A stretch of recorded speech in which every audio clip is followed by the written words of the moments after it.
course, the reason we're so excited today is because we are being joined for a world exclusive. We have Tucker Carlson with us in studio, his first interview since leaving Fox News. Thanks for joining us, Tucker Carlson. Russell Brand. As your friend and as someone who watches a lot of your videos, I'm amazed that I'm here. This is prettier even. I'm not going to give away critical details and jeopardize your safety, but this is, if people could see where you're broadcasting from. Do you think it's a beautiful... I think it's beautiful. And that's not an overstatement. I think it's beautiful. Thank you so much, because I think we have a beautiful intention here. We're recognizing that independent media and independent politics are beginning to coalesce. It's becoming increasingly unlikely that you can report truthfully, honestly, and in good faith, putting forward anti-establishment narratives without being attacked. Of course, we're going to talk about a lot of subjects here, but and primarily we're going to want to talk about the reasons for you leaving Fox. We're going to want to talk about some of the reporting around Jan 6. We're going to want to talk about the attacks that you endured in your defense of the text messages around Trump. First of all, I want to start off by asking you, Tucker, how has it been in the 6 months or so since you left Fox? How have you been personally, and how does it compare to the time when you left MSNBC in terms of its emotional impact on you? Well, I've been fired. This is not the first time I've been fired. And I think in our business, when you work for a big company in media and, you say what you think, there's an expectation that you could get fired. So I've always had that. And I've always tried to take the long view, not just on media, but on life. All graves go unvisited in the end. I always think that. And so I was surprised. I didn't, expect to get fired that morning at all in April. So I was shocked, but I wasn't really shocked. And I wasn't mad. It's not my company.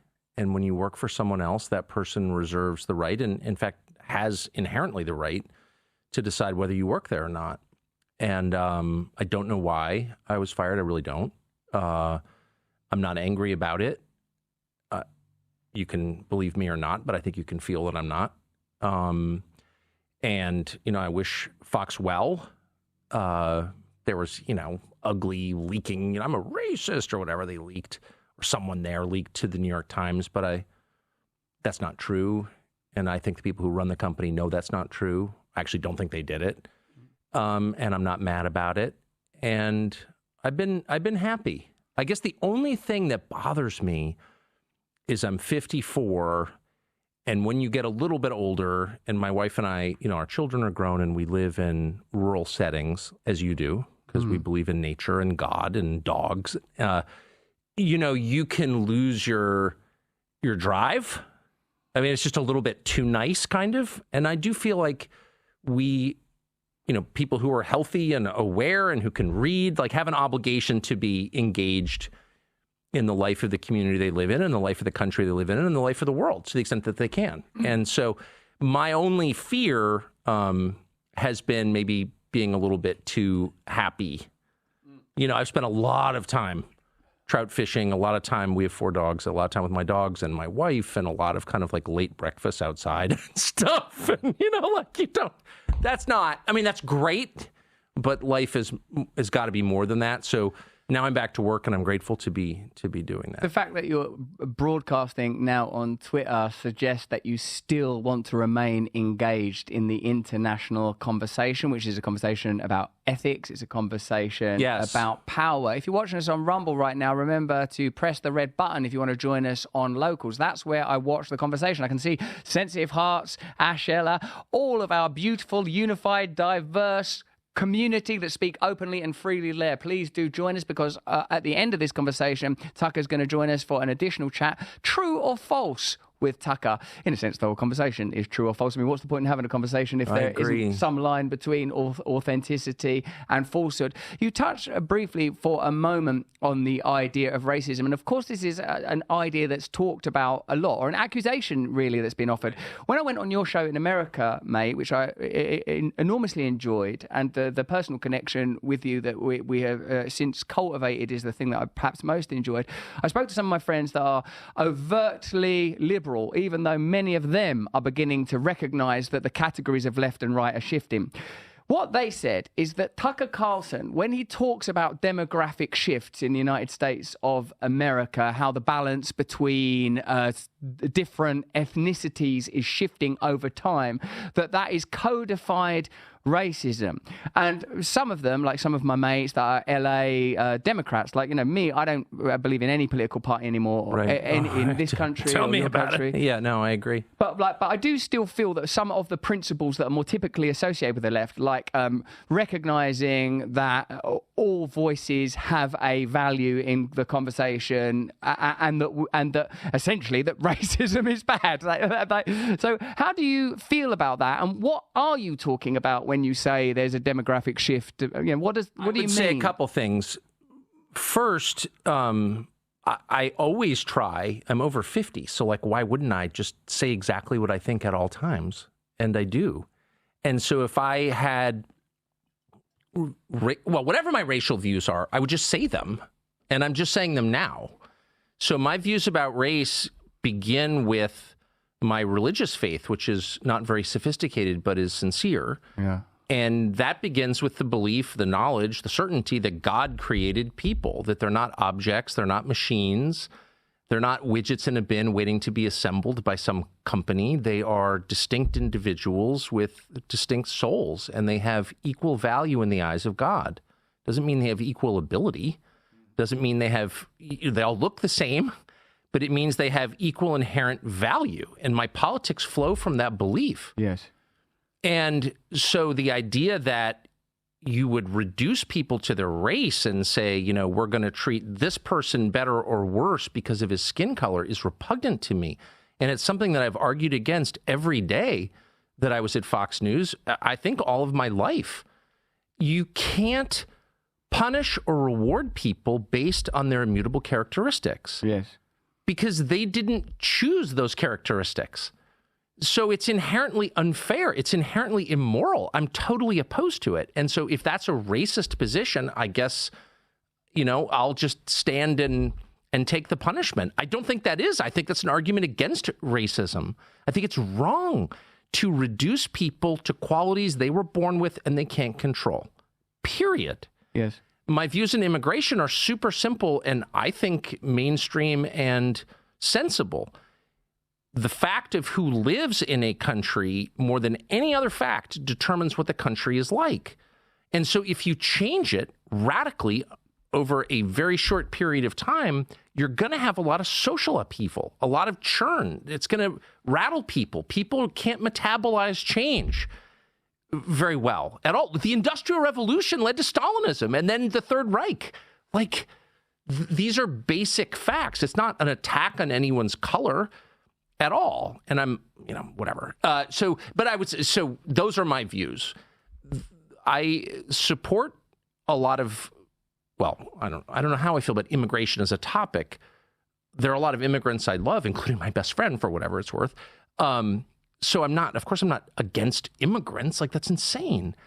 But the way that the United States is doing immigration is designed to wreck the country and to make it unstable and to destroy any social cohesion whatsoever or social trust, to make people hate each other and add to racial division, which I hate because it's not solvable, in contrast to, say, class division. If we're arguing about class, well, at least class theoretically can change. I can ascend or descend classes, but race doesn't change because we're not responsible for it. We're created that way.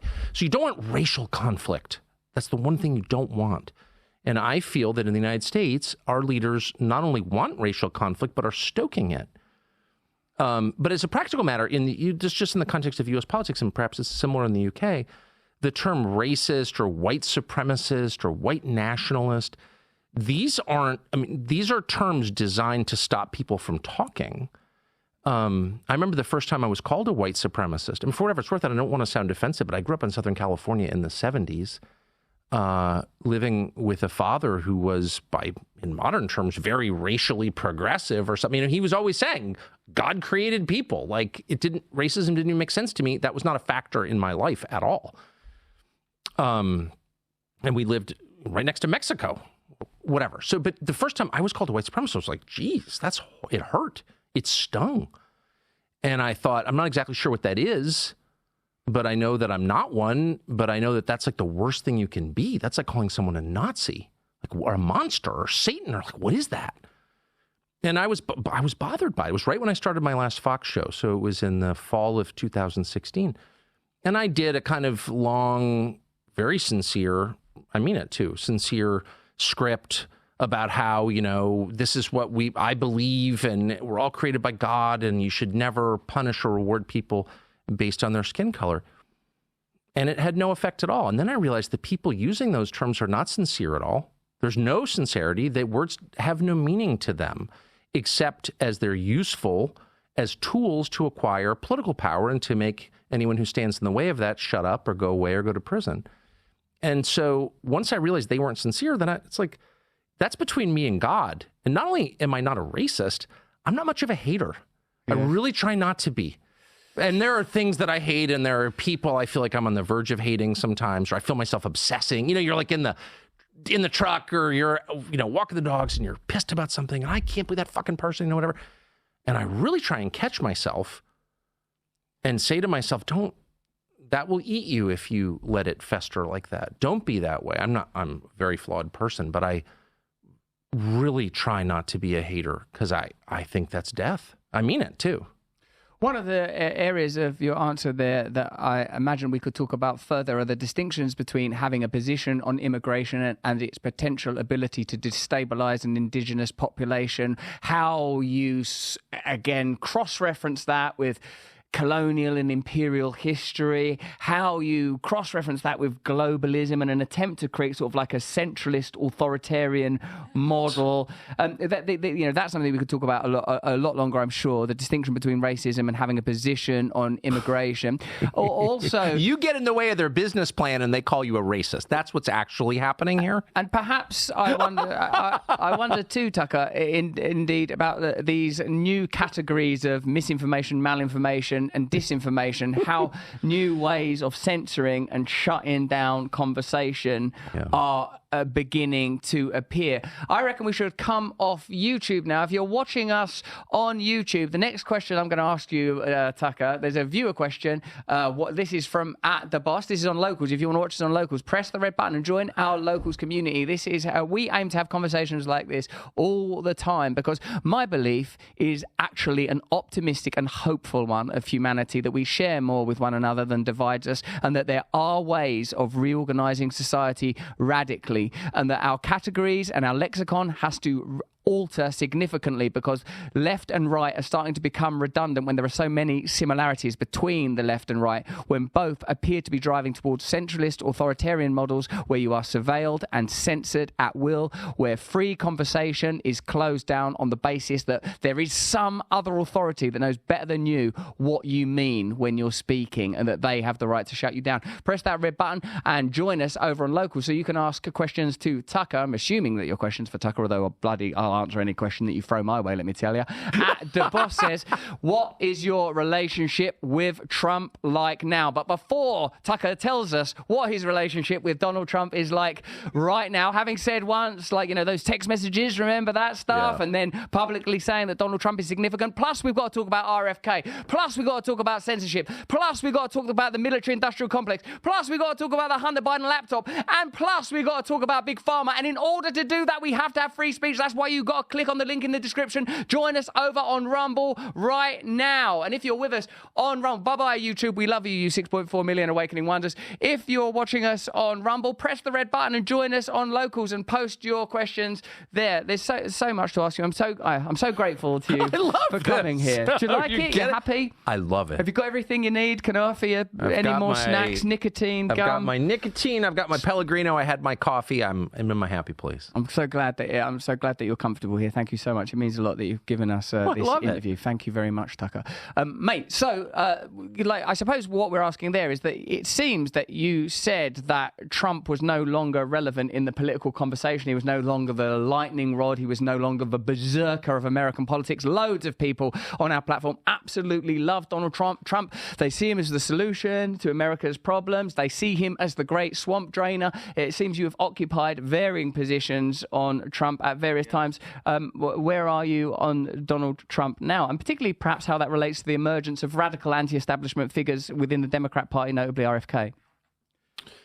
Where am I on Trump now? Well, I love Trump personally. I mean, I made a huge mistake last November in getting involved in American politics, something I've never done before, and making calls, this guy's going to win. I think this is going to happen in this state. Meet your new governor in New York, stuff like that. And I was wrong on almost every call. I'm not a very astute political analyst. I'm not interested in politics. I never have been interested in politics. I'm interested in ideas. I'm interested in people. And so there's a primary going on in the United States between Trump and a bunch of other people, primarily Ron DeSantis, the governor of Florida, but others, Vivek Ramaswamy, for example. And I haven't said word one about it. Don't plan to. I think looking back on this 10 years from now, assuming we're still around, I think we're going to see Trump's emergence as the most significant thing to happen in American politics in 100 years, because he reoriented the Republican Party against the wishes of Republican leaders. But when I think about Trump right now, so it's July of 2023, I'm struck by his foreign policy views. Trump is the only person with stature in the Republican Party, really, who's saying, wait a second, why are we supporting an endless war in Ukraine? And that, leaving aside whether Trump's going to get the nomination or get elected president or would be a good president, I can't even assess that. All I can say at this point is I'm so grateful that he has that position. He's right. And everyone in Washington's wrong. Everyone. And Trump is right on that question. And it's a big question. That war is reshaping the world. It's reshaping the economy of the world. It's reshaping populations. I was just in Romania last week, which is, of course, shares a border with Ukraine. The refugees in that region, the number of people killed in that war, Europe will never be the same because of this war. And it really matters. And Trump alone among popular figures in both parties understands that, and I'm grateful for it. Whether he gets the nomination or gets elected, words really matter. Saying something true out loud matters.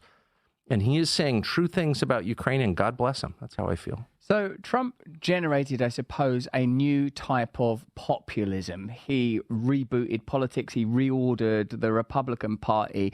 And but perhaps is it fair to say that, other than the significant fact that he was less militaristic significantly than other comparable presidents, at least recent presidents, I mean by that, do you think that he delivered in office? Why do you think he remained so fascinating? Do you think that the Americans, broadly speaking, that are attracted to Donald Trump are attracted by his foreign policy stance, or do you think that there's something else? And do you not think that RFK, who is my understanding, he's been on the show a couple of times, he's now on Rumble, and I find him to be a very admirable man. He similarly is vehemently anti-war, anti this conflict, and seems to also have identified the unspoken intention to be the deracination and annihilation of Russia for globalist and economic reasons, rather than the rather naive assumption that it's in any way a humanitarian conflict. It's for democracy. That's my favorite. It's for democracy. Okay. Say the people who hate democracy. Well, I love Bobby Kennedy, and I've had him on my show many times. He announced for president on my show, which took a lot of stones on his part, given how despised I am by a lot of Democratic primary voters. I think he's a wonderful person. I'll say that. Just as a man, I admire him. He said the greatest thing any politician or any public figure's ever said to me at dinner a couple of years ago. They've gone after his family. The pharma companies and their agents in the media have really gone after his family, his siblings. They convinced a bunch of his siblings to denounce his views. So painful. And I'm so close to my family, I can't even imagine that. And I said to him, what's that like? I thought I took a lot of shit. I can't even imagine what that would be like. If my brother denounced me, I'd probably shoot myself. I couldn't handle it. Also, if it was Buck, he would be able to provide the weapon. He would. Yeah. Well, yeah.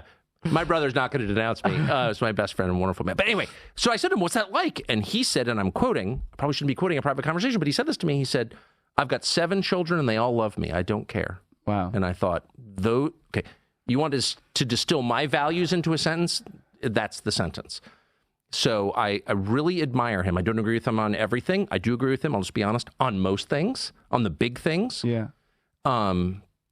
And so, no, I love what he's doing. I love his bravery. which is just remarkable. The amount that man has suffered for what he thinks is true, the amount of money he's lost, the friends he's lost. He's been ostracized in a way most people can't even understand because he ticked off a drug company, really? And he's persevered, and I really admire him.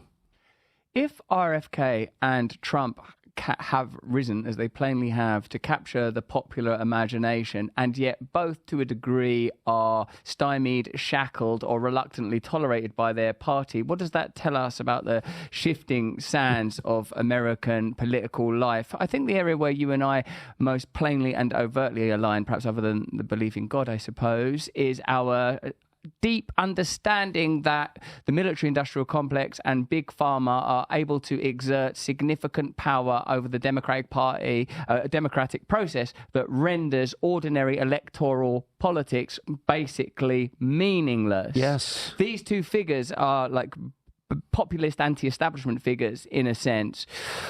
What do you feel is the likelihood of either of them being able to pass through the internal mechanics of their parties, in the case of RFK, through the legal hurdles that are being placed in front of Trump at the moment? And what is the role of independent media, in particular, say, a figure like Elon Musk, who seems, at the moment at least, to have the power to fight on that terrain? I know there was a lot in that question, Tucker, but you've got I would say a couple things. One, the United States has had precisely in 250 years almost one populist president, and that was Teddy Roosevelt, also the most popular president in American history, who was president from 1901. President was who he served as VP was shot to death until 1908. Most popular president the United States ever had, and he was a populist. The two biggest populist figures in the moment are Trump and Bobby Jr., and then we had a guy called Ross Perot run about 30 years ago who roughly had the same politics. All four of those figures had one thing in common. They were all from the world they criticized. So you think of populist, the English peasant revolt, yes, which is one of the most interesting things ever to happen, where they stormed the Tower of London and killed the Archbishop. I'm from there. That started in Essex. Yes. Wat Tyler. Yeah, Wat Tyler, exactly. We're not even sure if that was his real name. And Wat Tyler. And, but he was a legit peasant. Like, we don't even know when he was born. And that was not an effective rebellion. Of course, they did not free the serfs after that, as I recall. But the effective populists are the ones who critique from the inside and say, I grew up in this world. Teddy Roosevelt grew up rich, of course, in New York. Trump, Perot, Bobby Kennedy's family is one of the most famous families in the world in modern history, the Kennedys, and certainly the most famous family in Democratic politics. So these are people who know how the system works because they've benefited from the system. And so their critique is much more meaningful and much more effective, I would say, because they can bear witness to what they have seen. I don't think Trump has changed politics in Washington. I think the parties both have been very resistant to any kind of reform. And that's very foolish. That's a Ceausescu move. You see things changing around you and you can't metabolize it. You can't sort of change with the moment. And then you meet a bad end when you become that rigid. I think that Bobby Kennedy and Trump will both have a very tough time getting the nomination.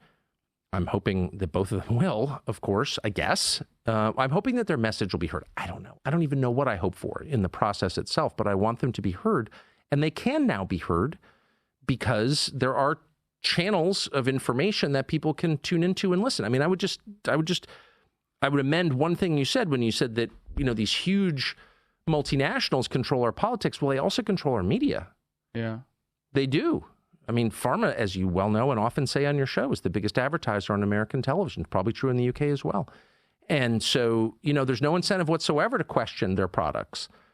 And now we have, because of the social media companies, Twitter and Rumble, and probably others, we have less filtered sources of information with fewer gatekeepers and a higher probability you'll hear something true. I think that's a huge change. I mean, how can you... this is like samizdat. This is like... this is like information that the people in charge don't want you to see. And now you can see it. It really is the promise of the internet finally fulfilled. That's my hope anyway. Figures like RFK and Trump already demonstrably through his successful use of Twitter are going to require new models of media in order to build an audience, whether or not you align with the views of those individuals. It's plain to see that the traditional media models curtail and censor their rhetoric. Why, when you left Fox News, I think, like, those of us that work in the independent media space all thought, oh, like, Tucker's leaving. I even, if I may say, like, when we met, I was like, oh, he's going to leave Fox. I felt like just because of your awareness and because of the stuff you were saying about the mainstream, the fact you're having Glenn Greenwald on there and people that every week from his bunker in Rio. I love Glenn. Yeah, he's a beautiful human being. Yes, he's no doubt a brilliant man. So we were all amongst us thinking, where will Tucker go? Is it going to be Tucker? Will he be joining us on Rumble? Will you set up your own thing? What was it about your conversations with Elon Musk that led you to work there on Twitter? Well, I don't work for Elon. He's paid me zero money. I don't think I ever want to work for anyone again. I've done that. I'd like to make money. I mean, I think that's fair. I've made zero money since I left. And that's fine. But at some point I'd like to, but I'm not working for Elon Musk. He hasn't offered to hire me, and if he did, I wouldn't accept. But what he's done is offered me what he's offered every other user of Twitter, which is a chance to broadcast your views without a gatekeeper there. But I do think, I think the technology at Twitter is, my expectation, is evolving, and I think, the subscription model might work, or it might not. I don't know, but I think it might. And I plan to stay there. But what social media offer in the short term, at least for me, is an audience, but also a reason. This is personal, but a reason to write. I can't think clearly without writing. I started in this business as a magazine writer and a book writer, newspaper writer, and I need to write things out. I'm very dyslexic, and I can't. I have trouble processing information in certain ways, and unless I'm forced to write a script, I can't really decide what I think about something. And so the daily or regular discipline of writing a script forces me, and in some cases it really is forced. I don't want to do it. I'd much rather go fishing or bird hunting. I would. But if I have to, I will.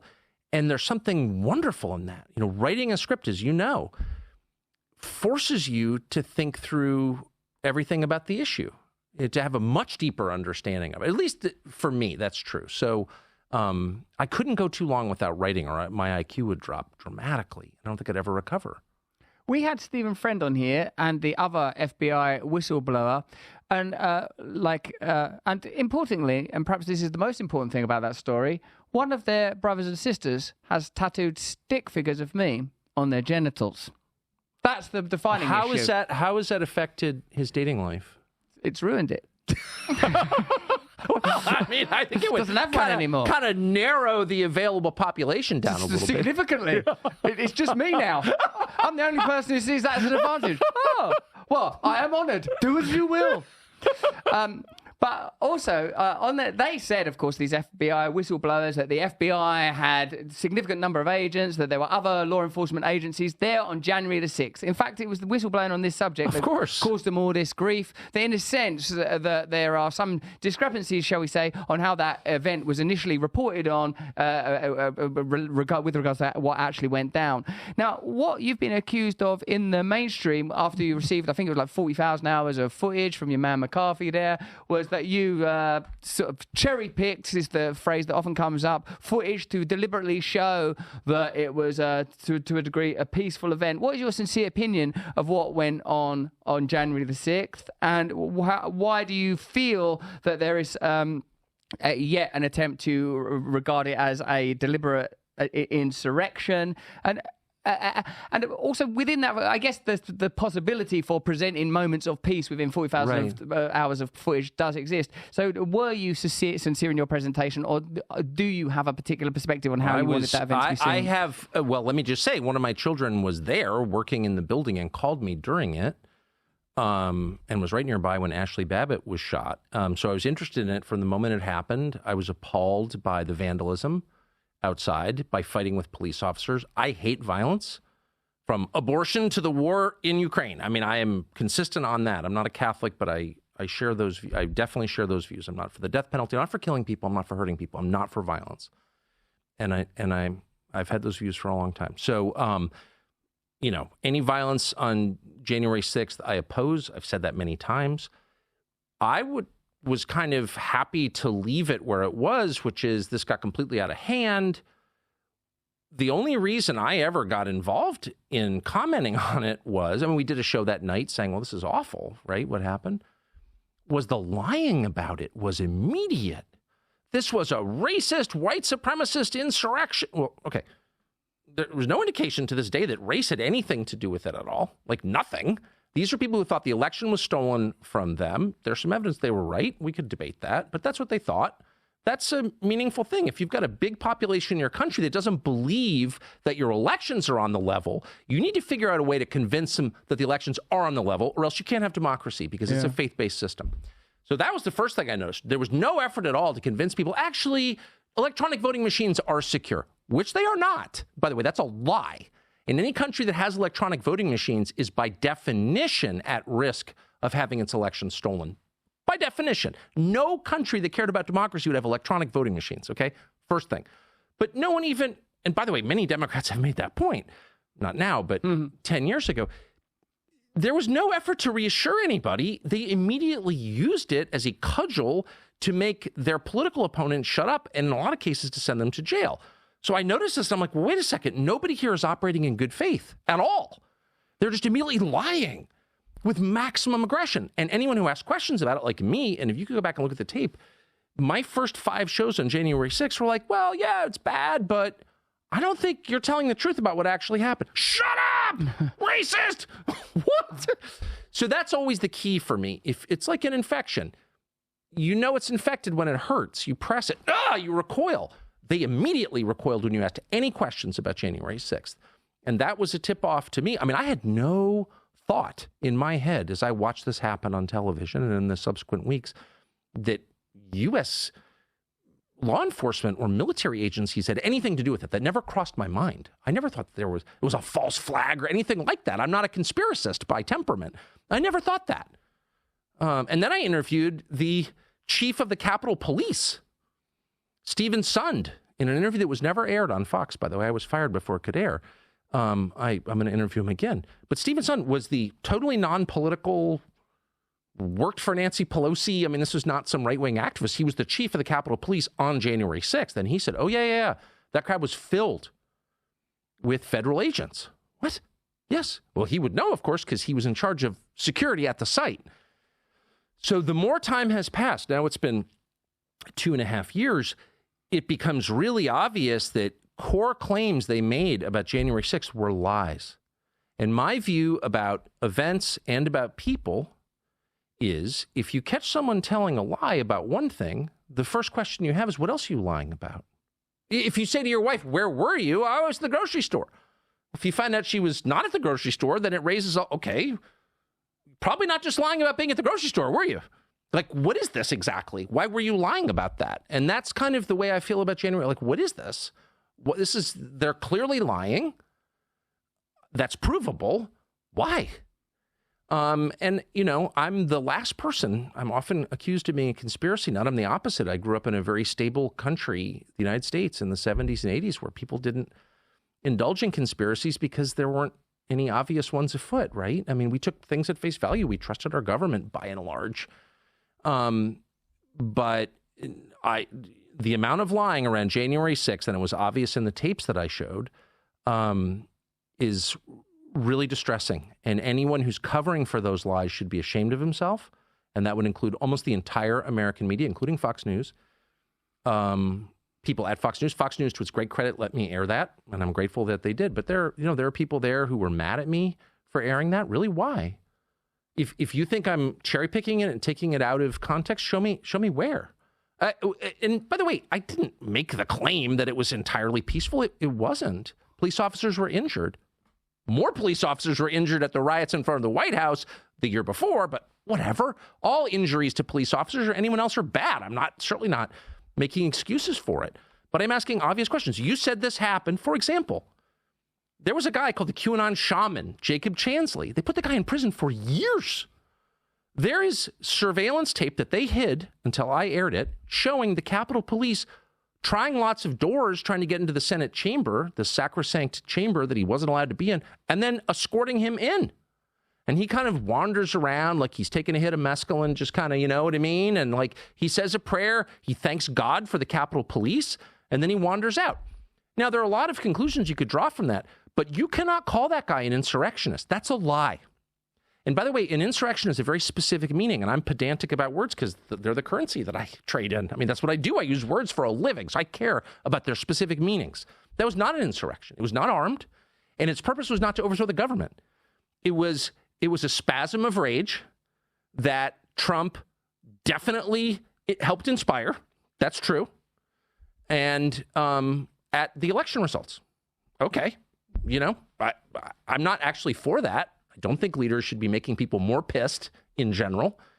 But that's what it was. It was not an insurrection. And to put Jacob Chansley, an American citizen, a Navy veteran, in jail for years after he was let into the Senate chamber by uniformed Capitol Hill police officers, and then I play that and I'm the bad guy? Fuck you.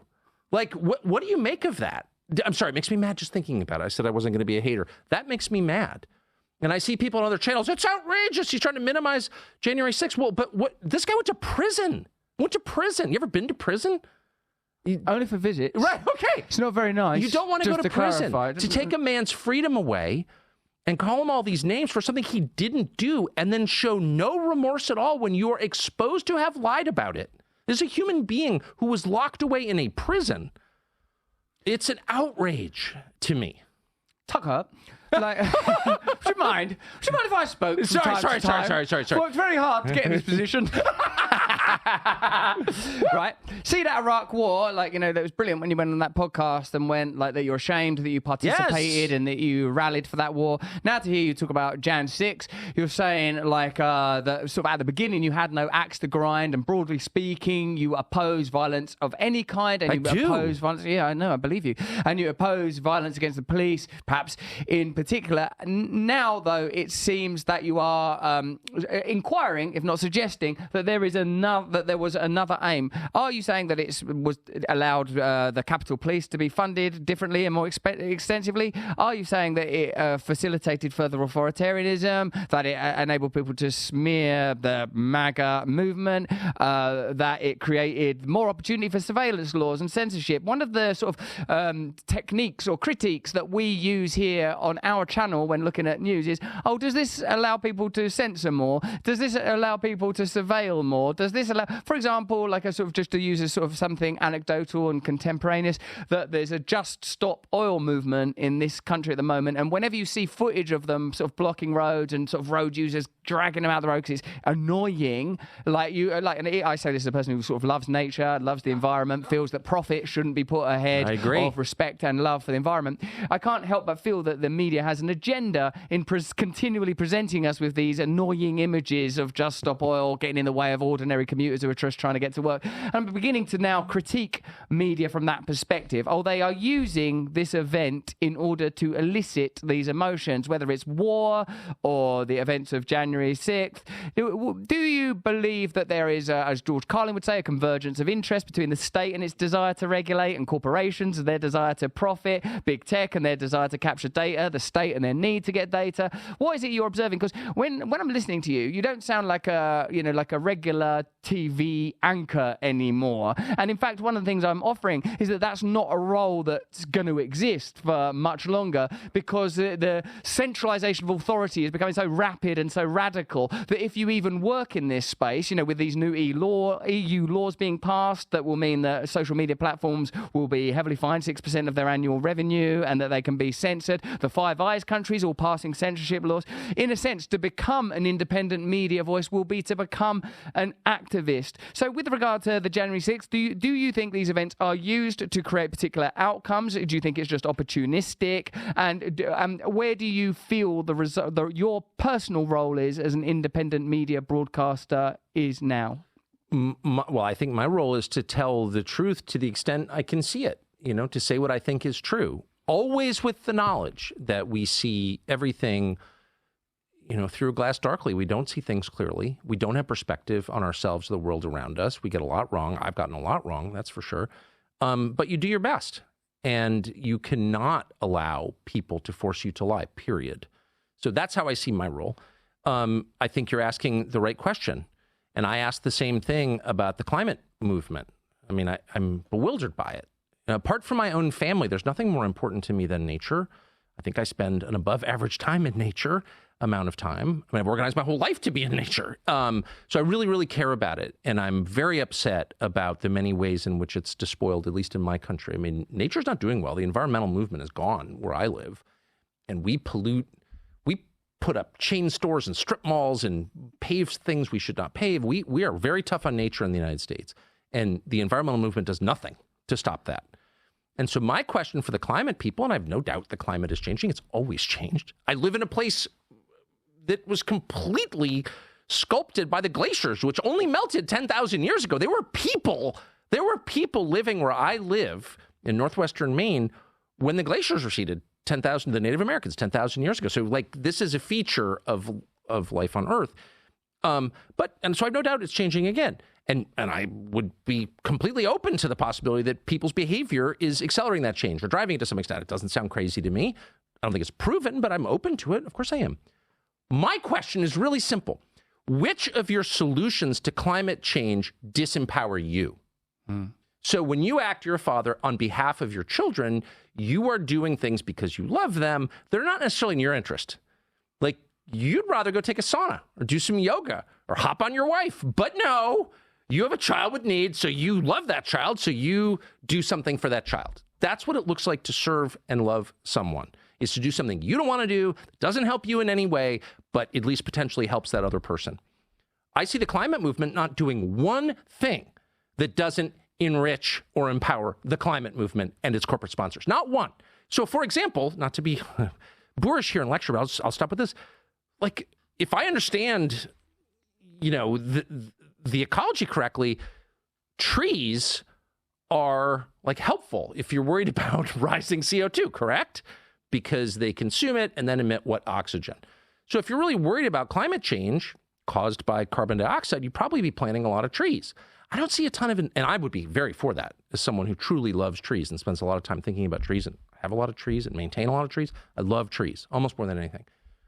So, where's the nationwide effort to reforest the United States? I don't see it. Instead, I see a lot of solar panels from China that don't work, that actually wreck the environment, industrial wind farms that wreck where I live. I live near them. I know what they do. They kill all these birds of prey. They're destroying the environment, but they're becoming richer. So on January 6th, tell me one solution that doesn't make you more powerful. Yeah. There's not one. So that's an indication of bad faith to me. And of course, I'm not going to be boorish and I'll stop, but anyone who's interested in the uses to which January 6th has been put by the people in charge in Washington can look it up. I mean, the surveillance that was justified, the total capture of our banks, for example, by the FBI in the wake of January 6th is completely shocking to any civil libertarian. You can't call my bank and find out what I spent money on. You don't have a warrant. What? That's not allowed under our Constitution, but they did it because it was an insurrection. Okay. So, I don't know. I can't even guess as the mechanics of January 6th. Did the many federal agents in the crowd do this? Did they go along with it? I don't know the answer, and I'm not going to speculate. But I know in the aftermath of January 6th, that event was used by predators in our political sphere to increase their power and to disempower the population they supposedly serve. And I'm very offended by that. Not because I'm some crazed populist. I'm not. I don't want to burn anything down. I'm very temperamentally conservative. I like to build things, not break them. But you can't look at me with a straight face and tell me you're defending democracy when you get JP Morgan to go through my credit card statements. You're lying. That's my only point. You're lying. Yes, it's a good point. So you're spinning me up, man. I suppose that both the pandemic era and the current war can have that critique equally well applied? Who benefits from this ability to surveil and impose, for example, vaccine passports? Who benefits from our inability to openly communicate on these subjects? It always appears that there is a sort of an invisible hand guiding these events, guiding the conversation, amplifying certain voices, diminishing others, and it always appears to somehow benefit centralist, authoritarian institutions, be they governmental, corporate, or financial. Anti-human, and war does it especially. And if you'll pardon me, and I don't mean this as criticism of your country, which I love, but I've spent the last week in England, and I've driven all around. It's nice, isn't it? Well, it's beyond belief how pretty it is. But one thing that just I can't get over is the stark change in architecture between 1939, when you all entered the war after the invasion of Poland, and 1945, when you, quote, won, okay? Architecture changed completely, and it went from designs that complemented the landscape around them and local material, used in ways to, I think, elevate the human spirit, to a kind of architecture that clearly hates people, that is designed to oppress the human spirit and make people feel without value, worthless, and that is ugly and disposable and made out of materials that are not worthy to be lived in, that are disgusting. And you see that not just in England, but also in the United States. Pre-war, as you well know, is a selling point for apartments in New York for a reason. Everything changed with the war. And there's something about war that changes people in a very, very deep way, down to the architecture, which is an expression of how we feel about each other. The buildings that we build to house our fellow man say a lot about how we feel about our fellow man, in my view. And after the Second World War, I mean, it completely changed, and it became very aggressively anti-people.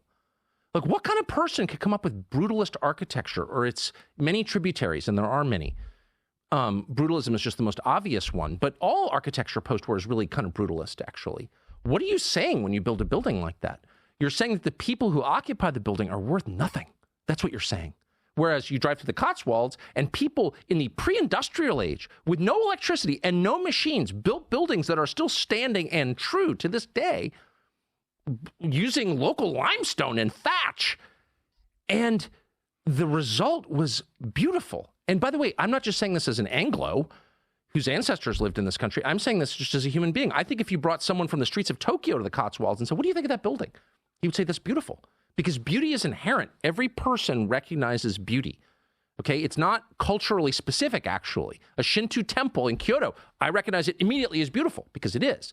Because it's consistent with the symmetry of nature. But the war changed.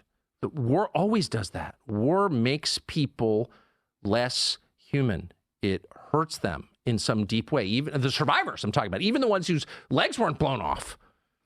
It's interesting to me how often you appear to be referring to the ulterior energetic force, emotion, or essence of a thing. Yes. I.e. that beauty could perhaps be the manifestation of love. I've obviously myself observed many times that municipal and state buildings were once plainly an expression of a contract between the people and their government of a good faith relationship. I think that. I just thought that. I walked up with my wife in the rain on a village hall in Eastlich, in this town in the Cotswolds, and the village hall was so beautiful. And I thought, whoever built that cared about the people. It was built by the people who live there, for the people who live there, and they loved the people who live there because they were related to them or knew them. And that hall, I mean, it was built by peasants without machines. Yes. It's impossible to ignore, though, that beneath these, even these architectural changes that you refer to, is an insidious economic ideology, i.e. that it's, of course, there is a kind of a disdain for the population and the public, and this disdain is something we're continually talking about, whether it's the media, whether it's the state, whether it's private corporations. You can kind of tell they don't like you, and that they don't respect you. So when populist figures emerge, i.e. most notably Trump, who somehow seems to give timbre to this idea that, hey, they don't like us very much, it's pretty plain that, for a while, when you right there, that's Trump's appeal right there. When you were talking about Roosevelt a moment ago, that he came from the bourgeoisie or the intelligentsia, it's sort of notable that there's a requirement for an alliance between people who understand experientially systemic the way that systems conduct themselves, the way systems operate, the bourgeoisie, the intelligentsia, whatever word you want to use for that critique, and ordinary people. This, I believe, is the communicative bridge that needs to be built. I've long felt that it is disgusting that most people now feel voiceless, and many people feel that their electoral agencies are not worthy of trust, media is not worthy of trust. There will never be another election, I don't imagine, in your country, Tucker, where the other side goes, oh, well done, winning that election. Whether it's the Democrats or the Republicans, the other side's just going to go, it was corrupt, it was disgusting, look at these machines, there were Russian agents involved, you can't rely on this. So there is much that needs to be healed, and obviously what we continually offer here is that what's required is indeed, beyond an investigation and an interrogation of those agencies, new systems of decentralization to move democracy as close as possible to the people affected by it, which I suppose is a principle that's evident in federalism, but something that we can discuss more in a moment. Tucker Carlson has talked about the great beauty of this nation in some ways, and I mean this with all due love and respect to our cousins across the Atlantic, a country that in a way invented your country a little bit. You've just had Independence Day. It was a mistake to throw all that tea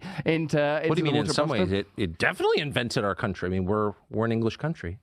And with what a lovely language we gave you and all. Fantastic there. Yeah, do join us if you can. We've got some fantastic questions still to come. Some of them sent in by you. Press the red button. Join us on Locals. Right now that we're deeply embedded in Rumble, why the hell did you leave Fox? Tell us the truth. What are you not permitted to say? Tell us. So do you think they sacked you because of Jan 6? Do you think they sacked you because you're too anti-establishment, too anti-war? Tell us. I honestly don't know. I will say...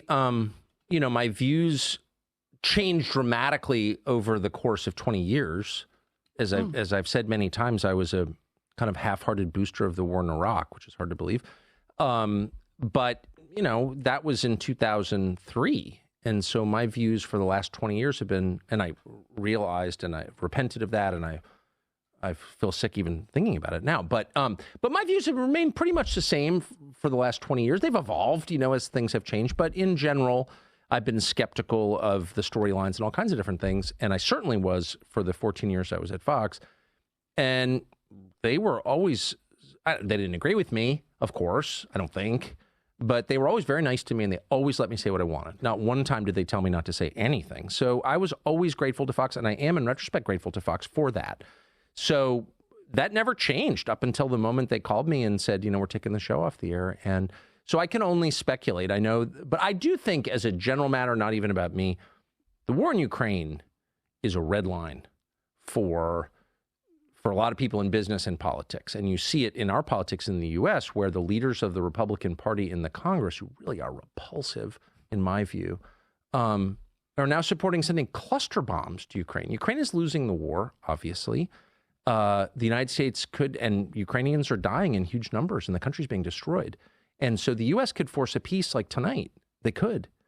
Uniquely, they have that power. And they won't. And they're continuing to allow Ukrainians to be killed and the country to be devastated. So I don't know their motive. I can only guess. But I know that if you criticize that, they really are intent on making you be quiet. With the pandemic being reframed in such a short period of time, and with this cultural amnesia always being has it been reframed? In a sense it has. Like, we now know that there were no clinical trials for transmission, that 96% of people they were lying? Asymptomatic cannot spread the disease, that there were considerable, like the myocarditis, all of that, the lockdowns didn't You're making work. me feel bad for getting all those shots. The 2 meter, the 6 feet to 10 feet was arbitrary. And now we're looking, and now already we're being invited to kind of forget that sort of happened.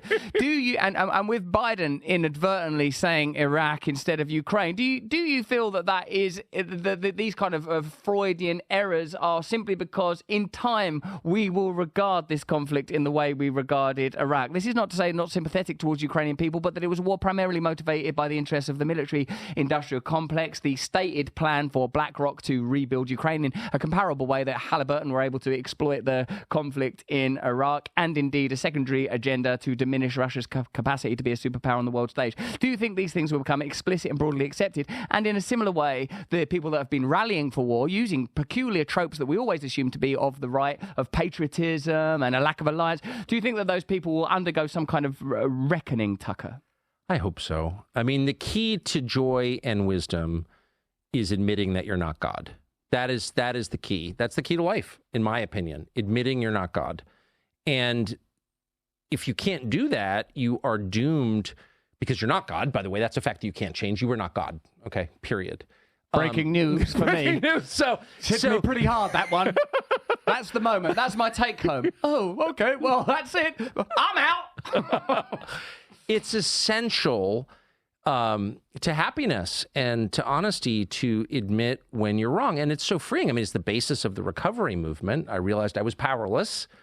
And I just have lived that. And I understand very well, personally, the human impulse to hide being wrong. Like, no one wants to admit being wrong, because in so doing, you admit you lack the power that you pretended that you had. But I just find it so liberating. I was wrong. I thought this. It turned out not to be true. I was wrong. Yes. I didn't know. I am not God. Once you say that, everything, then you realize you have nothing to be afraid of. By the way, everybody already knows what you're lying about. People know who you are. I tell my children this all the time. You think you're getting away with it. Oh, I'm secretly whatever it is. Everybody already knows. And they love you anyway, or they hate you anyway. It doesn't matter. We know, because we can smell. We're like dogs. We know who the other person is instantly. All the pretense is pointless. And so how beautiful is it to just say, nope, here's who I am. Yeah. And they can't. And I look at someone like Tony Blinken, who's our Secretary of State, who's obviously way over his head, not a genius, but probably above average in cleverness, but not, he's not like a great statesman or a great person or whatever. And he feels, I could just watch him on television. He feels this burden to pretend, I'm Secretary of State. I got it all under control. You have no freaking idea, Tony Blinken. Like, you have no idea what's going to happen. You've been wrong again and again and again, but you can't admit it. So you're terrified of being exposed. And this is, I'm not attacking Tony Blinken or singling him out, I hope not unfairly. This is where we all find ourselves. God, I hope nobody knows. Whatever it is, I'm secretly gay, or I gained 20 pounds, or I'm actually very vain. Everyone already knows. Calm down, just admit it. And I hope people who are wrong about COVID can take the life-affirming path of admitting the dignity-preserving. When you admit you're wrong, you actually preserve your dignity. When you continue to lie, you lose your dignity. People don't get that. They think it's the opposite. Oh, I was kind of, Stop the bullshit. We all know. Admit it and become fully human. Then you can respect yourself. How can you respect yourself if you're lying? You can't.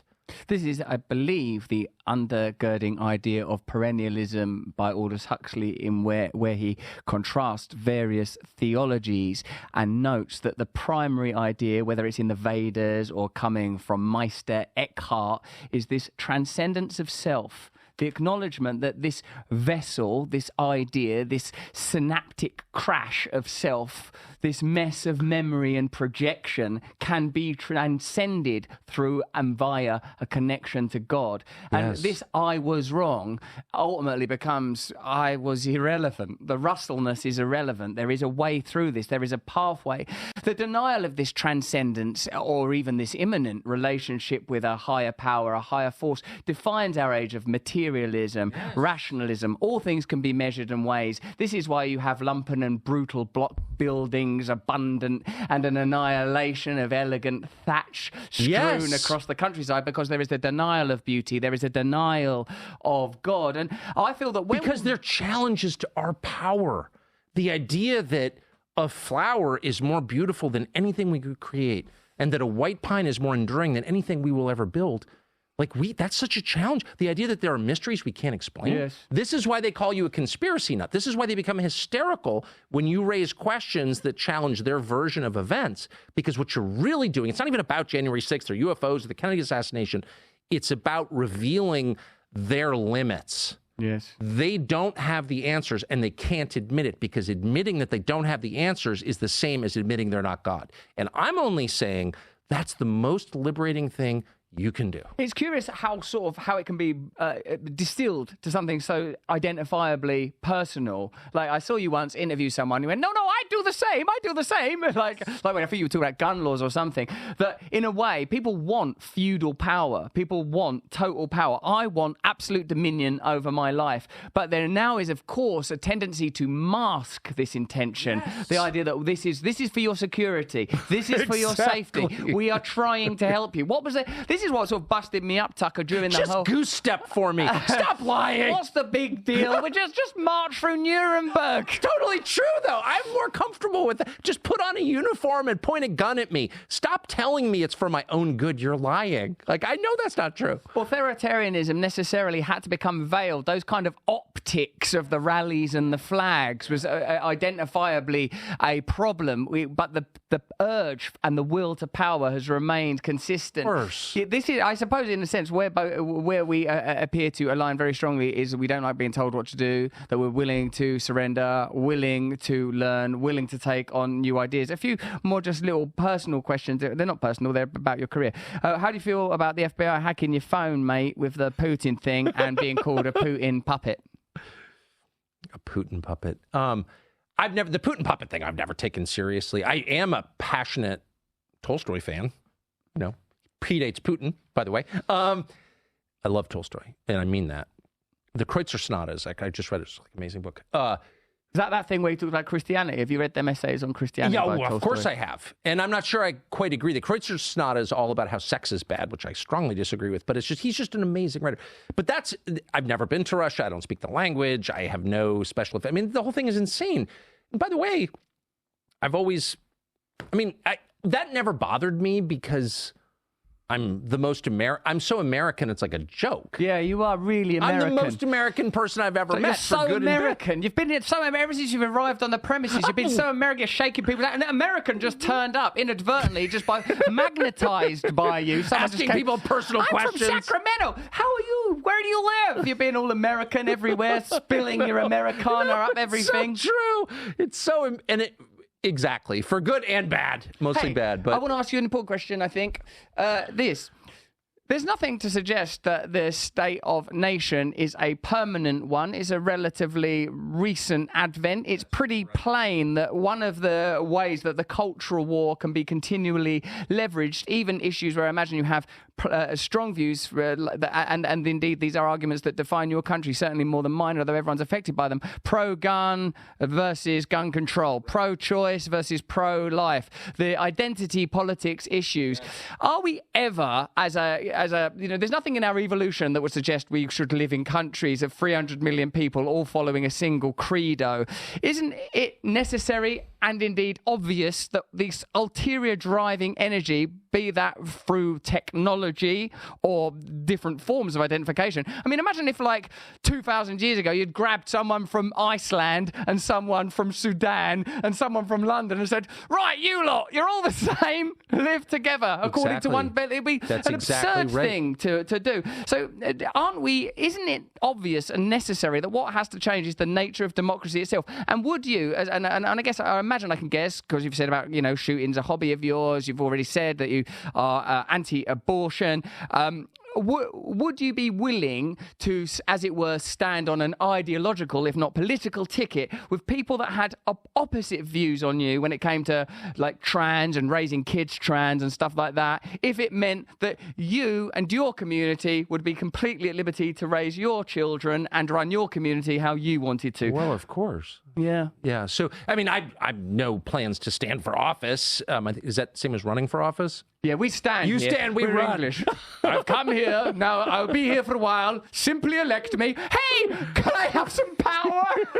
And in America, we run as fast as we can. Sprinting about, gathering up them donations. But of course, and by the way, I mean, the real, the Tower of Babel didn't work for a reason. That is commentary on, written by the ancient Hebrews 3,000 years ago, but still a sort of deep commentary on people and how to organize a society. And human differences, I said at the outset, people are united in their value.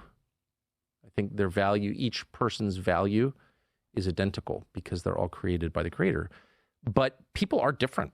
I mean, they are. I have 4 children. They're not all the same, right? People are different. And and they kind of live the way they want to live, and it's sort of any effort to make them live in ways that you want them to live that they don't want to live, like, is doomed to concentration camps, kind of, in the end. Like, you need to use a lot of force to make people change basic habits that they've decided they want. So that suggests to me much smaller administrative zones or countries or whatever you want to call them. The problem is technology makes it really easy to manipulate huge groups of people. The drive out here from London, my driver's from Brazil, a country I love. It's very similar to the United States in a lot of ways. And she's from southern Brazil. And I said, there are a lot of Brazilians in London. Yeah, but most are from the north. Do you see them? No, I don't see them. I don't trust them. I don't like them. Oh, they're from northern Brazil. Okay. So like, these are subtleties that I can't. And I said, well, why don't you split into two countries? And she said, everybody wants to, but we can't because we've got a central government and it's not in their interest. And I thought that's the story of a lot of the world. Yeah. It really is. That, like, I have a lot in common with my neighbors. I lived on a street in Washington for many years where I think everyone on the street voted differently from the way I vote. There were a bunch of different races on the street, and I felt like we had a lot in common.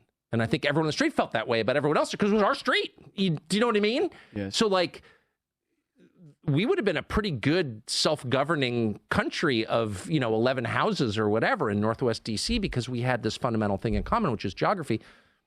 And I do think ultimately we'll get back to that because I think it's a much more natural way. Loose alliances of small places is a much more natural way to govern, in my opinion. But, we're a long way from that. Yes, and it seems that the homogeneity ultimately is driven by systems of dominion and the requirement for profit. Exactly. And that the ideology is secondary and its function is to create division. That's its point. Even when we as a team start talking about how do we talk to Tucker about trans issues, cultural issues, when we're talking about it, we start saying, oh, it's difficult, isn't it? Like, as soon as we start talking about trans athletes or virtue signaling or positive affirmation, it becomes, in a sense, divisive. My personal position is, like, the way I want to raise my children how I want to raise my children. Of course, you have to immediately caveat that with, of course, there are some areas where you think, well, what if people are mistreating their children in ways that are obvious? You immediately have to asterisk that. But that aside, I want to raise my children how I want to raise my children. I don't want anybody else telling me how to raise my children. And I recognize that the price of that is other people are going to raise their children how they want to. And the aesthetics of that and the descriptions of that are almost none of my business. Well, I couldn't agree more. I couldn't agree more. I mean, that's a whole separate, the question of whether you should be told how to raise your children by people who don't have children, which is where we wound up now. I couldn't agree more. Okay, so here we are. Like, is it possible for anyone left in the mainstream media to say what they think? That's from @Lorna, who's one of our followers on Locals. I can answer that really clearly. No. No. I mean, you can within certain boundaries. Like, you can be against Bud Light or for Bud Light or whatever, but you can't say Ukraine is not a democracy, so stop saying we're fighting for democracy. You cannot say that. Right. No one does. Hey, this is from @SunPatchPatriot. With all these conspiracy theories coming out as true, is there anything that is still covered up that you think holds weight? Now they have more information about UFOs and stuff. Do you think there's anything that's not been uncovered that you can... Yeah. I mean, Biden just reclassified the Kennedy document 60 years after his assassination. No one, even peripherally involved, is still alive. So what could possibly be the sources and methods that were supposedly showing the world by declassifying these are so outdated they're irrelevant. They were using disappearing ink in 1963. So why in the world would we be continuing to hide the truth about the Kennedy assassination 60 years later? And of course, the answer is obvious, because it implicates not individuals, but institutions, and reveals them as complicit in a murder and in the overthrow of the U.S. government. And the U.S. government is complicit in the overthrow of the U.S. government. And that's the truth. I know that for a fact because I interviewed someone who saw the documents. And so, we have a long way. Look, the bottom line is, unless there is a compelling reason that relates to imminent physical security of citizens, we should never hide the truth from the population in a democracy, period. Because that is incompatible with democracy. Secrecy is incompatible with democracy. How can I'm running the government, but you can't tell me what the government's doing? That's not democracy. It's something else. And don't insult me by calling it a democracy, because it's very much not. And so, yes, there's much that remains secret. I'm not going to speculate. You don't need to be a conspiracy nut. We have, in the United States, we have over 1 billion federal documents that remain classified. 1 billion, going back to the Second World War. So that's a democracy? That is not a democracy. It's just not. Tell me how it is. Yes, in a sense, the very category of classified, except in matters of national security, obviously indicates a kind of parental relationship. You used the metaphor. Thank you. That's exactly, I'm stealing that. That's exactly, it indicates a parental relationship. That's right. And I didn't sign up for